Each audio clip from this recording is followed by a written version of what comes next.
दुनिया में अगर सबसे प्यारा रिश्ता होता है वह रिश्ता होता है पारिवारिक रिश्ता। अगर परिवार में किसी भी तरह का कोई दरार आता है तो इसके सुलझाने के लिए अगर किसी भी हद तक किसी भी चीज़ का भरोसा टूट जाए तो परिवार जो होता है बिखरने में भी टाइम नहीं लगता है, और जिसके बाद जो हश्र होता है या कोई सोच भी नहीं सकता है। आज की घटना में सेम ऐसा हुआ, जिसकी वजह से ना सिर्फ एक बच्ची इस दुनिया को छोड़ के चली जाती है, लेकिन जब लोगों के सामने सच्चाई निकल के आता है, इससे सुनने के बाद लोगों को अपने कानों पर विश्वास नहीं होता है। आज की घटना में क्या था, इस घटना की आप पूरी सच्चाई जानने के लिए इस वीडियो को आप लास्ट तक ज़रूर देखिएगा। नमस्कार दोस्तों, मैं प्रदीप कुमार आपको इस टेढ़ी बात चैनल पर मैं स्वागत करता हूं। दोस्तों आज की यह जो सच्ची घटना है, यह घटना है छत्तीसगढ़ की। वहीं का एक ज़िला पड़ता है, वह पड़ता है रायगढ़ ज़िला, और ठीक उसी के थाना पड़ता है काबू थाना, और ठीक उसी के पास एक इलाका पड़ता है बंदनपुर झनपारा। वहीं के रहने वाले होते हैं राम रतन, जिनकी उम्र होती है लगभग 52 साल, और उनके साथ में पत्नी होती है और उनकी बेटी भी होती है, एक मुँह बोली बेटी होती है जिनका नाम होता है टिकली चौहान, जिसकी उम्र होती है 20 साल के आसपास। टिकली चौहान जो होती है वह अपने ही कॉलेज में जाकर हाई दिन जो होता है पढ़ाई के लिए चली जाती थी, और उसके पिता जो होते हैं एक काफ़ी अच्छे जो होता है दिहाड़ी मजदूरी भी करते थे। यानी कि उनका जो वक्त होता था दिहाड़ी मजदूरी गुजर जाता है, उनका परिवार जो होता है सिर्फ बच्ची के ऊपर अपनी ज़िंदगी भी जीना शुरू कर देते हैं। वक्त उनका इस तरह चलता है कि वक्त का समय भी इनके जो होता है करवटें लेना भी शुरू कर देता है। तभी इनकी ज़िंदगी में जो होता है वह राम रतन की ज़िंदगी में एक ऐसा दिन आ जाता है, जिस दिन वह दिन पड़ता है 28 जुलाई 2020 का। उसी दिन होती है जो टिकली वह जो होती है फ़ोन पर लगी होती है। तभी उसके पिता जो होते हैं राम रतन उसको बोलते हैं, बेटी तुम रास्ते से कहाँ जा रही हो। टिकली कहने लग जाती है कि पिताजी अभी हम आ रहे हैं, थोड़ी दूर पे जा रहे हैं, अभी आ जाते हैं। टिकली जो होती है शाम को टाइम होता है, उसी टाइम वह निकल जाती है, और जब निकल जाती है तो उसके पिता जो होते हैं अपने काम में लग जाते हैं, इधर अपना काम करना शुरू कर देते हैं। पूरा शाम ढल जाता है, लेकिन टिकली जो होती है दोबारा घर वापस लौट के नहीं आती है। राम रतन जो होते हैं अपनी पत्नी से बोलने लग जाते हैं कि एक बार देखो तुम्हारी बेटी चली कहाँ गई, अभी तक वापस नहीं आई। तभी जो होती है टिकली की जो माँ होती है वह माँ अपने पड़ोसी के पास जाती है। वह सोचने लगती है हो सकती है टिकली वहाँ पर जाकर बैठ गई हुई, किसी से गप्पे सप्पे छाटने लगी हो। वहाँ पर पता करती है तो वहाँ पर टिकली आई नहीं है। काफ़ी ज़्यादा उसकी माँ परेशान हो जाती है और लोगों के पास जाती है, लेकिन कहीं पर टिकली का अता पता नहीं चलता है। उसकी माँ जो होती है तुरंत जाकर राम रतन से बात बताती है, तो राम रतन सुनते काफ़ी घबरा से जाते हैं। घबराने के बाद वह काफ़ी ज़्यादा हैरान हो जाते हैं। उसी समय जो होता है तुरंत ही टिकली के मोबाइल पर कॉल करते हैं। जैसे ही कॉल करते हैं तो उसका जो मोबाइल होता है वह स्विच ऑफ बताने लगता है। राम रतन जैसे ही वह स्विच ऑफ बताता है काफ़ी उनके दिल पर धक्का सा लगता है। वह सोचने लगते हैं कि अभी तो हमारी बेटी बात करते हुए बाहर गई थी, 2 घंटा हो गया, लेकिन उसका मोबाइल ना जाने कैसे स्विच ऑफ हो गया था। उनके मन में काफ़ी तरह तरह की शंकाएँ भी गूंजने लगती हैं। इसी गूंजने की वजह से वह जो होते हैं आस पड़ोस के लोगों को दोबारा पूछताछ करते हैं, लेकिन कहीं पर उनकी बेटी का पता नहीं चलता है। काफ़ी घबरा से जाते हैं, पूरे गांव में तलाशी करते हैं। पूरे गांव में कहीं किसी के घर उनकी बेटी टिकली नहीं मिलती। राम रतन जो होते हैं इतने परेशान हो जाते हैं कि उनके साथ जो होते हैं उनके पड़ोसी भी मिल जाते हैं, उनकी बेटी की उसी समय तलाशी करना शुरू कर देते हैं, लेकिन कहीं पर टिकली का अता पता नहीं चलता है। इसी तरह परेशानी के चलते में वह जो होते हैं, यानी कि वह दिन होता है 30 जुलाई 2020 को ही अपने नज़दीकी थाने में जाते हैं। वहां जाने के बाद अपनी बेटी की जो होती है टिकली के बारे में पुलिस को सारी सच्चाई बता देते हैं। थाना प्रभारी साथ में खड़े होते हैं, उनके सामने बताने लगते हैं। थाना प्रभारी पूछने लग जाते हैं कि तुम्हारी बेटी किससे बात कर रही थी। तो वह राम रतन कहने लग जाते हैं कि साहब हमारी बेटी का ही कोई ही आशिक है, उसी से बात करते हुए कहीं जा रही थी और ना जाने कहाँ चली गई। राम रतन की इस बात को सुनकर जो होते हैं उसी समय गुमशुदा का मुकदमा दर्ज कर लेते हैं और उस लड़के के बारे में जानना चाहते हैं कि आखिर में वह लड़का था कौन। अब पुलिस जो होती है इस केस को काफ़ी संज्ञान से लेती है। वह उनसे कह देती है राम रतन से, ठीक है तुम अपने घर चले जाओ, हमें एक फ़ोटो दे दो और उसका मोबाइल नंबर दे दो ताकि हम पता कर सकें तुम्हारी बेटी है कहाँ। राम रतन थाना प्रभारी को फ़ोटो देती है और साथ मोबाइल नंबर देकर अपने घर चले आते हैं, और पुलिस वहाँ से तुरंत इस केस में छानबीन करना भी शुरू कर देती है। लेकिन उसी दिन 30 जुलाई 2020 का शाम का टाइम होता है, लगभग 5 बजे का आसपास का टाइम होता है। वहीं इलाके के रहने वाले हैं रामचरण चौहान। रामचरण के चौहान के घर के पीछे एक पोखरा होता है।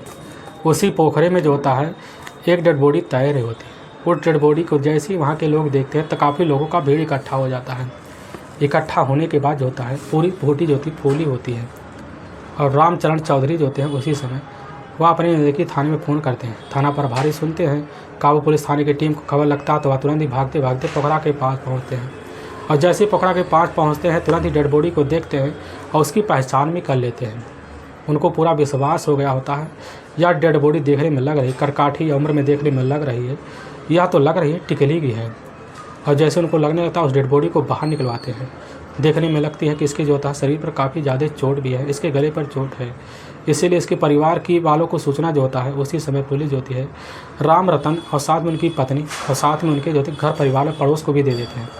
राम रतन अपनी पत्नी के साथ तुरंत ही मौके पर भागते भागते उसी जो होता है पोखरे पर पहुंचते हैं। काफ़ी ज़्यादा भीड़ देखते हैं, उन भीड़ को हटाते हैं, पहुंचते अपनी बेटी के पास। अपनी बेटी को देखकर वहीं टिकली को देखकर दहाड़े मारकर राम रतन चीखना चिल्लाना शुरू कर देते हैं। उनकी पत्नी भी चीखना चिल्लाना शुरू कर देती है और जो चीखने चिल्लाने की वजह से जो होती है उनकी पत्नी बेहोशी की अवस्था में आ जाती है। इसी तरह से इतना घबरा जाते हैं, पुलिस जो होती है उनको कैसे न तैसे शांत करवाते हैं। टिकली की बॉडी को काफ़ी ज़्यादा वहाँ से इलाकों में छानबीन करते हैं ताकि और कोई सबूत मिले आखिर किस कारण किससे किया गया। जब पुलिस उसके पैर को ध्यान से देखती है पता चलता है इसके पैर पे जो होते हैं रस्सी का निशान है। और इस चीज़ की और जानकारी हासिल करने पुलिस की टीम जो है टिकली की बॉडी को अपने ही नज़दीकी सरकारी अस्पताल में पोस्टमार्टम के लिए भिजवा देती है और पोस्टमार्टम का रिपोर्ट का इंतज़ार करना शुरू कर देती है। और पुलिस के सामने जो होता है यानी कि वह दिन होता है 1 अगस्त 2020 को पोस्टमार्टम का रिपोर्ट भी आ जाता है।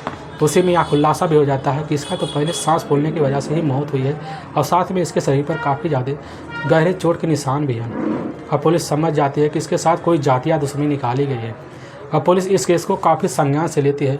लेकिन पुलिस के सामने यह काफ़ी चैलेंज भरा मामला बन गया होता है कि आखिर इसके साथ यह कौन किया और किसने किया। तभी थाना प्रभारी के ध्यान में यह भी आ जाता है कि राम रतन ने यह बात हमसे बताया था कि यह जो होती है किसी के लड़के के साथ यह बात करके बाहर निकली थी। एक बार जाकर राम रतन से दोबारा पूछताछ किया जाए। जब पुलिस जाती है राम रतन से दोबारा पूछताछ करने के लिए तो राम रतन तुरंत ही खुलासा कर देते हैं। वह बताने लगते हैं कि साहब हमारे ही दूसरे गांव का एक लड़का होता है जिसका नाम होता है बीके सिंह यादव, जिसकी उम्र होती है लगभग 24 साल के आसपास, जो वही जो होता है अपने ही पास के इलाके में जाकर BA सेकेंड ईयर की पढ़ाई भी कर रहा होता है। हमारी बेटी से के साथ काफ़ी दिनों से वह जो होता है साथ रह रहा होता है। हमें पूरा विश्वास है बीके सिंह ने ही हमारी बेटी के साथ कुछ किया है। लेकिन पुलिस जो होती है इस सबूत को काफ़ी जो होता है सबूत को साथ इकट्ठा करना चाहती है। इसीलिए पुलिस जो होती है बीके सिंह के उसी समय राम रतन से मोबाइल नंबर लेती है। उसका कॉल डिटेल जब निकालती है बीके सिंह का तो उसके कॉल डिटेल में जो होता है वह टिकली का ही मोबाइल नंबर बार बार पुलिस के सामने आ रहा था और पुलिस का पूरा विश्वास हो गया था जो लास्ट बात हुआ था वह लास्ट बात जो था बीके सिंह से हुआ था। और पुलिस जाती है बीके सिंह को उसी के घर से अरेस्ट करने के लिए। और जब जाती है तो पता चलता है उसके घर वाले कह रहे होते कि हमारा बेटा आज से लगभग 2 दिन से हमारे घर नहीं आया है। पुलिस को पूरा शंका जो होता है जाकर बीके सिंह के ऊपर टिक जाता है कि बीके सिंह ने ही टिकली के साथ कुछ किया है। इसीलिए पुलिस जो होती है अब बीके सिंह की तलाशी करना शुरू कर देती है और उसके पीछे काफ़ी सारे मुखबिर लगा देती हैं। बीके सिंह की तलाशी करते करते लगभग 24 घंटे वक्त बीत जाता है। तभी कि गांव के बाहर जो होता है एक गन्ने का खेत होता है, उसी गन्ने के खेत में एक जो होता है छप्पर सा ढला होता है। उसी छप्पर के नीचे जाकर वह जो होता है बीके सिंह बैठा होता है और मुखबिरों को इसकी खबर लगती है तो मुखबिर की जो टीम होती है वह जाकर ठीक 2 अगस्त 2020 को ही शाम के टाइम में ही बीके सिंह को अपने कस्टडी में जब लेती है उसको थाने ले आती है। जब उसके सामने वही कॉल डिटेल और साथ में राम रतन के बारे में जब उन्होंने जो बताया था उसके सामने रखते हैं तो वह जो होता है बीके सिंह पुलिस के सामने एक काफ़ी चौंकाने वाला खुलासा और कर देता है, जिसकी वजह से थाना प्रभारी साथ में कुछ इंस्पेक्टर भी उनके पैरों तले से ज़मीन सिसक जाती है। वह बताने लगता कि साहब हम तो इसमें हैं ही, साथ में हमारा एक जो होता है काफ़ी खास आदमी है, वह कोई और नहीं है, वह टिकली के पिता ही राम रतन है। जैसे पुलिस के सामने या कानों में खबर पहुंचती है तो पुलिस उसी समय काफ़ी शोर में आ जाती है। पुलिस की दूसरी टीम जाती है, राम रतन को फिर कस्टडी में लेती है और कस्टडी में लेते ही उनको बोल देती है कि वह जो होता है बीके सिंह ने ही सारा गुनाह कबूल कर लिया है।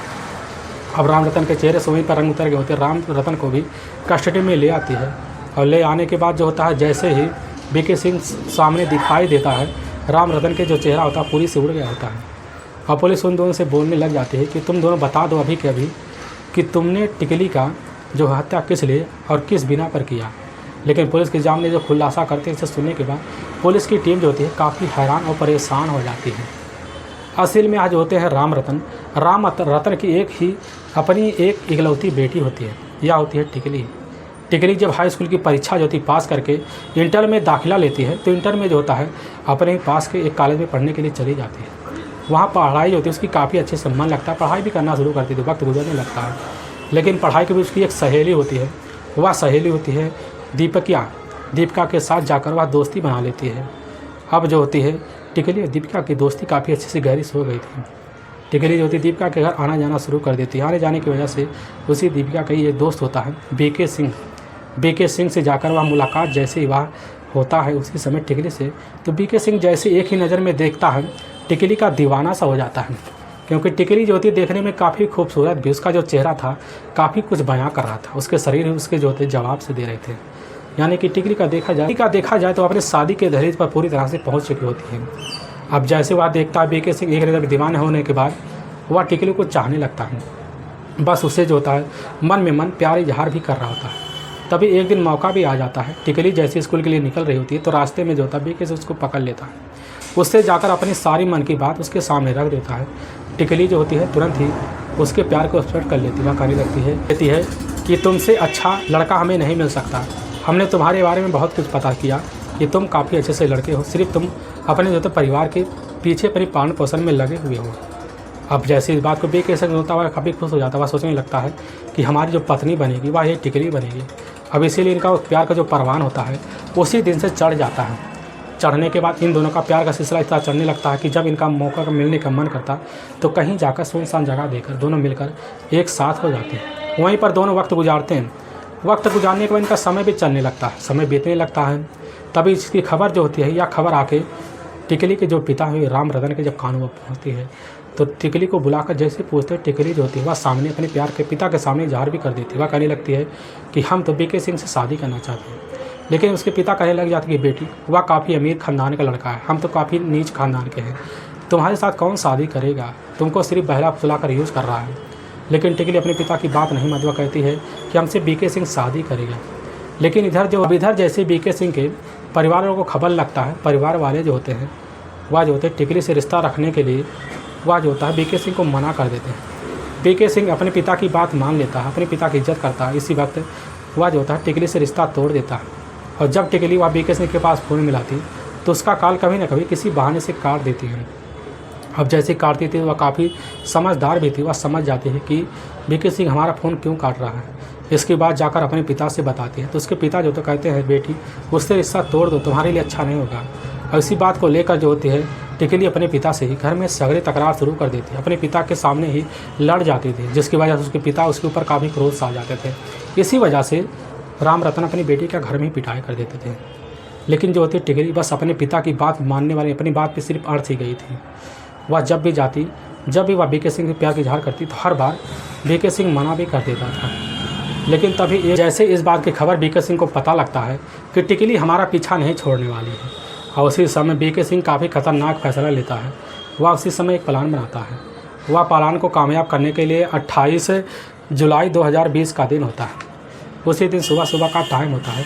टिकली के मोबाइल पर कॉल करता है और मोबाइल पर कॉल करता उससे बोलता है कि आज हमारी और तुम्हारी आखिरी मुलाकात है, हम जा रहे हैं परदेश कमाने के लिए। टिकली इस बात को सुनती बात कहती है कि हमें तुमसे अभी मिलना है, चाहे कहाँ पर हो। और उसी समय जैसे टिकली इस बात को पूछती है तो वह जो होता है बीके सिंह जवाब देता है कि हम जो होता है चौहान जी के घर के पीछे ही खड़े हैं, यहाँ पर तो वहाँ आ जाओ। अब जो होती है वह जो होती है टिकली बात करते करते चौहान के घर के पीछे पहुँच जाती है और साथ में उसके पिता जो होते हैं उसके ही पीछे राम रतन लग जाते हैं। उसको देखते कि हमारी बेटी इस समय जा कर रहे हैं, उसके पीछे जाते हैं और वहीं दीवार के आड़े खड़े हो जाते हैं। और इधर जो होता है बीके सिंह और टिकली दोनों आपस में बात करते हैं। आपस में बात करते करते जो होता है इन दोनों में इतना ज़्यादा बहस हो जाता है कि वहाँ पर झगड़े तकरार शुरू हो जाते हैं। इसी बीच जो होता है राम रतन टिकली के पास जाते उसको समझाने लगते हैं, लेकिन उनकी बेटी जो होती है अपने पिता को थप्पड़ जड़ देती है, जिसकी वजह से उसके जो पिता होते हैं राम रतन काफ़ी गुस्सा हो जाते हैं। उसी गुस्से में जो होता है राम रतन अपनी बेटी टिकली को ही गले में एक दुपट्टा होता है, उसी दुपट्टे को जोर से खींचते हैं। अब इधर जो होता है पास में वह खड़ा होता है बीके सिंह भी। बीके सिंह उसी दुपट्टे को पकड़ लेता है, दोनों मिलकर दुपट्टे को खींच लेते हैं, जिसकी वजह से वह टिकली पर मौत हो जाती है। और जब मौत हो जाती है उसकी बॉडी को जो होता है उसी समय वह जो होता है पोखरे में फेंक देते हैं और फेंक के चले आते हैं। वाकई में दोस्तों पुलिस के सामने जैसे यह सच्चाई जो होता है वह टिकली के जो पिता होते हैं राम रतन और साथ में वह जो होता है प्रेमी वह प्रेमी बीके सिंह जैसे सच्चाई रखते सी बीना पुलिस की टीम जो होती है पहले तो दहल से जाती है, इन दोनों को ले जाकर वहाँ के कोर्ट में पेश करती है। कोर्ट में पेश करने के बाद इन दोनों पर काफ़ी गंभीर धारा मुकदमा दर्ज कर दिया जाता है। दर्ज करने के बाद इन दोनों को ले जाकर जेल में डाल दिया जाता है।